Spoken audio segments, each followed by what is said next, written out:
ಹರೇ ಕೃಷ್ಣ. ಎಲ್ಲ ಕೇಳುಗರಿಗೂ ಶ್ರೀಮದ್ ಭಾಗವತದ ಅಧ್ಯಯನಕ್ಕೆ ಸ್ವಾಗತ.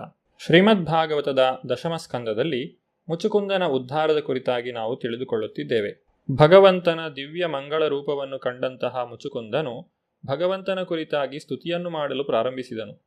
ಪ್ರೀತಿಯ ಪ್ರಭು, ಭೌತಿಕ ಪ್ರಕೃತಿಯ ಈ ವಿಶ್ವನಿಯಮಕ್ಕೆ ನಾನು ಹೊರತಲ್ಲ. ವ್ಯರ್ಥವಾಗಿ ಬದುಕನ್ನು ಹಾಳು ಮಾಡಿದ ಮೂರ್ಖರಲ್ಲಿ ನಾನೂ ಒಬ್ಬ. ನನ್ನ ಸ್ಥಿತಿಯಂತೂ ಬಹಳ ಕಷ್ಟವಾದದ್ದು. ರಾಜವರ್ಗಕ್ಕೆ ಸೇರಿದ್ದರಿಂದ ನನಗೆ ಸಾಮಾನ್ಯ ಮನುಷ್ಯರಿಗಿರುವುದಕ್ಕಿಂತ ಹೆಚ್ಚಿನ ಅಹಂಕಾರವಿತ್ತು. ಸಾಮಾನ್ಯ ಮನುಷ್ಯನು ತನ್ನ ದೇಹದ ಅಥವಾ ಕುಟುಂಬದ ಒಡೆಯನಾಗಬೇಕೆಂದು ಯೋಚಿಸುತ್ತಾನೆ. ಆದರೆ ನಾನು ಇನ್ನೂ ಹೆಚ್ಚಿನ ಪ್ರಮಾಣದಲ್ಲಿ ಯೋಚನೆ ಮಾಡಲು ಪ್ರಾರಂಭಿಸಿದೆ. ನಾನು ಇಡೀ ಜಗತ್ತಿನ ಒಡೆಯನಾಗಲು ಬಯಸಿದೆ. ಇಂದ್ರಿಯ ತೃಪ್ತಿಯ ಯೋಚನೆಗಳಿಂದ ನಾನು ಗರ್ವದಿಂದ ಬೀಗುತ್ತಿದ್ದಾಗ ಬದುಕಿನಲ್ಲಿ ದೇಹದ ಮಹತ್ವದ ನನ್ನ ಕಲ್ಪನೆಯು ಬಲಗೊಳ್ಳುತ್ತಾ ಹೋಯಿತು. ಯಾವಾಗಲೂ ನನಗೆ ಭೌತಿಕ ಬದುಕಿನ ಸ್ಥಿತಿಯ ಯೋಚನೆಯಲ್ಲಿಯೇ ಆಸಕ್ತಿಯಾಯಿತು. ಪ್ರೀತಿಯ ಪ್ರಭುವೇ, ಹೀಗಾಗಿ ನನ್ನ ಅಮೂಲ್ಯ ಬದುಕಿನ ಎಷ್ಟೋ ಭಾಗವನ್ನು ನಾನು ವ್ಯರ್ಥ ಮಾಡಿದೆ. ಬದುಕಿನ ವಿಷಯದಲ್ಲಿ ನನ್ನ ತಪ್ಪು ಕಲ್ಪನೆಯು ಬಲಗೊಂಡು ಬರಿಯ ಭೌತಿಕ ದೇಹವೇ ಪರಮಪ್ರಧಾನ ಎಂದು ಭಾವಿಸಿದೆ.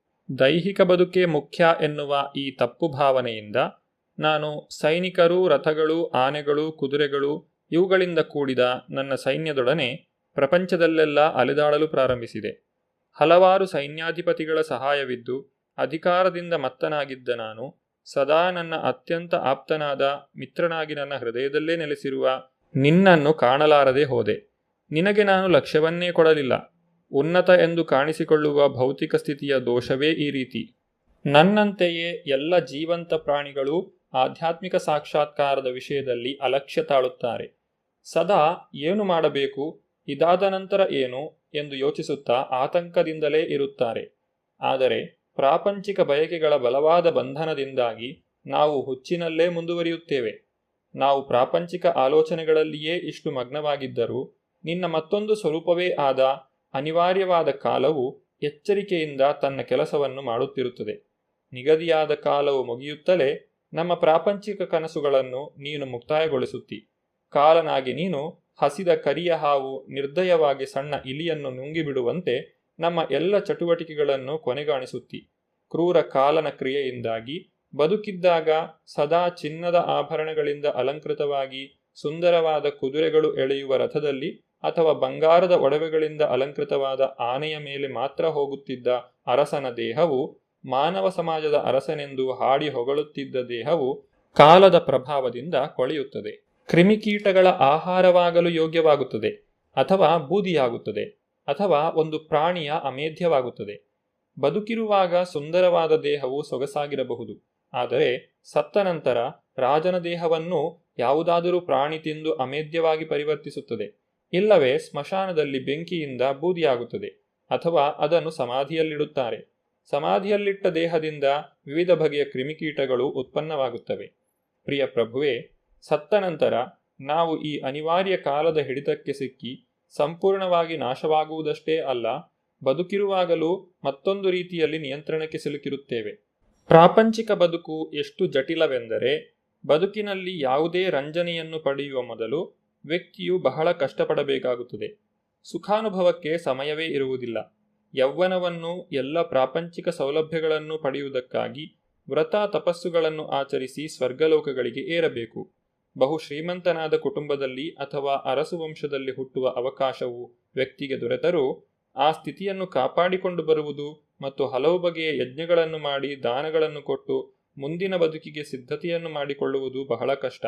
ರಾಜನಾದವನಿಗೂ ರಾಜಕಾರಣದ ಆಡಳಿತದಿಂದ ಆತಂಕಗೊಂಡಿರುವುದಷ್ಟೇ ಅಲ್ಲದೆ ಸ್ವರ್ಗಲೋಕಕ್ಕೆ ಹೋಗುವ ವಿಷಯದಲ್ಲಿಯೂ ಆತಂಕದ ಸ್ಥಿತಿ ಇರುತ್ತದೆ. ಈ ರೀತಿಯಾಗಿ ಪ್ರಾಪಂಚಿಕ ಬಂಧನವನ್ನು ಬಿಡಿಸಿಕೊಳ್ಳುವುದು ಬಹಳ ಕಷ್ಟ. ಆದರೆ ಹೇಗಾದರೂ ನಿನ್ನ ಕೃಪೆ ದೊರೆತವನಿಗೆ ನಿನ್ನ ಕರುಣೆಯಿಂದ ಮಾತ್ರ ಶುದ್ಧನಾದ ಭಕ್ತನ ಸಹವಾಸವು ಲಭ್ಯವಾಗುತ್ತದೆ. ಭೌತಿಕ ಬದ್ಧ ಜೀವನದಿಂದ ಬಿಡುಗಡೆಯ ಪ್ರಾರಂಭವಿದು. ಪ್ರಿಯ ಪ್ರಭು, ನೀನು ಭೌತಿಕ ಮತ್ತು ಆಧ್ಯಾತ್ಮಿಕ ಅಸ್ತಿತ್ವಗಳೆರಡರ ನಿಯಂತ್ರಕ. ಶುದ್ಧ ಭಕ್ತನ ಸಹವಾಸದಿಂದ ಮಾತ್ರ ವ್ಯಕ್ತಿಯು ನಿನ್ನ ಬಲೆಗೆ ಸಿಲುಕಿಕೊಳ್ಳುತ್ತಾನೆ. ಪರಿಶುದ್ಧ ಭಕ್ತರ ಪರಮಗುರಿಯು ನೀನೇ ಆಗಿದ್ದೀಯೆ. ಪರಿಶುದ್ಧ ಭಕ್ತರ ಸಂಘದಿಂದ ವ್ಯಕ್ತಿಯು ತನ್ನಲ್ಲಿ ಸುಪ್ತವಾಗಿರುವ ನಿನ್ನಲ್ಲಿರುವ ಪ್ರೇಮವನ್ನು ಬೆಳೆಸಿಕೊಳ್ಳಬಹುದು. ಆದ್ದರಿಂದ ಈ ಭೌತಿಕ ಬಂಧನಗಳಿಂದ ಬಿಡುಗಡೆಯಾಗಲು ಪರಿಶುದ್ಧ ಭಕ್ತರ ಸಂಘದಲ್ಲಿ ಕೃಷ್ಣ ಪ್ರಜ್ಞೆಯನ್ನು ಬೆಳೆಸಿಕೊಳ್ಳುವುದೇ ಸರಿಯಾದ ದಾರಿ. ಪ್ರಿಯ ಪ್ರಭು, ನೀನು ಎಷ್ಟು ದಯಾಮಯ ಎಂದರೆ ನಿನ್ನ ಮಹಾನ್ ಭಕ್ತರ ಸಂಘದಲ್ಲಿರಲು ನನಗೆ ಅರ್ಹತೆ ಇಲ್ಲದಿದ್ದರೂ ಗರ್ಗಮುನಿಗಳಂತಹ ಪರಿಶುದ್ಧ ಭಕ್ತರೊಡನೆ ನನ್ನ ಅಲ್ಪ ಸಂಪರ್ಕದಿಂದಾಗಿ ನೀನು ನನ್ನಲ್ಲಿ ಅತ್ಯಂತ ಕರುಣೆಯನ್ನು ತೋರಿಸಿದ್ದೀಯೆ. ನಿನ್ನ ಕರುಣೆಯಿಂದ ಮಾತ್ರವೇ ನನ್ನ ಐಹಿಕ ಐಶ್ವರ್ಯಗಳು, ನನ್ನ ರಾಜ್ಯ ಮತ್ತು ನನ್ನ ಸಂಸಾರವನ್ನು ಕಳೆದುಕೊಂಡಿದ್ದೇನೆ. ನಿನ್ನ ಕರುಣೆಯಿಲ್ಲದೆ ಈ ಎಲ್ಲ ಬಂಧನಗಳನ್ನು ನಾನು ಬಿಡಿಸಿಕೊಳ್ಳುತ್ತಿದ್ದೆ ಎಂದು ನನಗೆ ತೋರುವುದಿಲ್ಲ. ದೊರೆಯ ಜೀವನವನ್ನು ಮರೆಯುವುದಕ್ಕಾಗಿ ರಾಜರು, ಚಕ್ರವರ್ತಿಗಳು ವೈರಾಗ್ಯ ಜೀವನವನ್ನು ಸ್ವೀಕರಿಸುತ್ತಾರೆ. ಆದರೆ ನಿನ್ನ ವಿಶೇಷ ಕರುಣೆಯಿಂದ ನಾನು ಆಗಲೇ ರಾಜನ ಸ್ಥಾನವನ್ನು ಕಳೆದುಕೊಂಡಿದ್ದೇನೆ. ರಾಜ್ಯ ಮತ್ತು ಕುಟುಂಬಗಳಲ್ಲಿ ಇರುವ ಮೋಹವನ್ನು ಕಳೆದುಕೊಳ್ಳುವುದಕ್ಕಾಗಿ ಇತರ ರಾಜರು ಸನ್ಯಾಸದ ಕಷ್ಟಗಳನ್ನು ಸ್ವೀಕರಿಸಿ ಶ್ರಮ ಪಡುತ್ತಾರೆ. ಆದರೆ ನಿನ್ನ ಕರುಣೆಯಿಂದಾಗಿ ನಾನು ಭಿಕ್ಷುಕನಾಗಬೇಕಾಗಿಲ್ಲ ಮತ್ತು ಸನ್ಯಾಸವನ್ನು ಆಚರಿಸಬೇಕಾಗಿಲ್ಲ.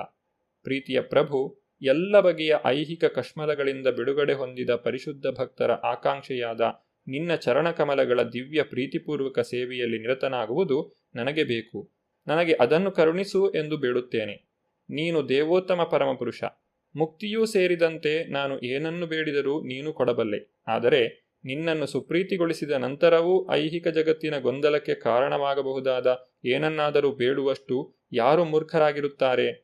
ಹುಚ್ಚನಲ್ಲದ ಯಾವ ಮನುಷ್ಯನೂ ನಿನ್ನಿಂದ ಅಂತಹ ವರವನ್ನು ಬೇಡುವುದಿಲ್ಲ. ಇದು ನನಗೆ ಚೆನ್ನಾಗಿ ತಿಳಿದಿದೆ. ನೀನು ದೇವೋತ್ತಮ ಪರಮಪುರುಷನಾಗಿರುವುದರಿಂದ ನಾನು ನಿನಗೆ ಶರಣಾಗಿದ್ದೇನೆ.